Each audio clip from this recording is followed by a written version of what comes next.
विदेशी दारू तस्करीचा मोठा पर्दाफाश।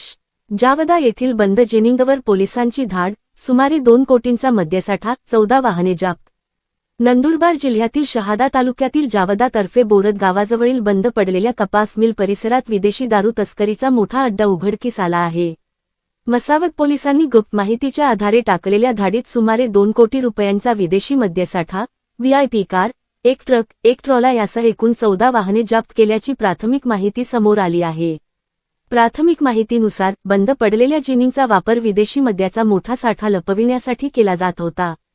येथून कंटेनर व ट्रकच्या माध्यमातून गुजरात राज्यात मोठ्या प्रमाणावर दारूची तस्करी करण्याची तयारी सुरू असल्याचा संशय व्यक्त केला जात आहे। या रॅकेटमध्ये आलिशान व्हीआयपी कारचाही वापर करण्यात आल्याची माहिती तपासातून समोर येत आहे। या कारवाईत जप्त करण्यात आलेल्या वाहनांपैकी बहुतांश 12 वाहनांवर गुजरात राज्याची नोंदणी असल्याचे प्राथमिक तपासात समोर आले आहे। त्यामुळे या प्रकरणामागे आंतरराज्य तस्करीचे मोठे जाळे कार्यरत असल्याची शक्यता पोलिसांकडून तपासली जात आहे। मसावत पोलिसांनी वेळेवर कारवाई करत तस्करांचा मोठा डाव उधळून लावला। प्राथमिक अंदाजानुसार नंदुरबार जिल्ह्यात विदेशी दारू तस्करी विरोधातील ही आतापर्यंतची सर्वात मोठी कारवाई मानली जात आहे।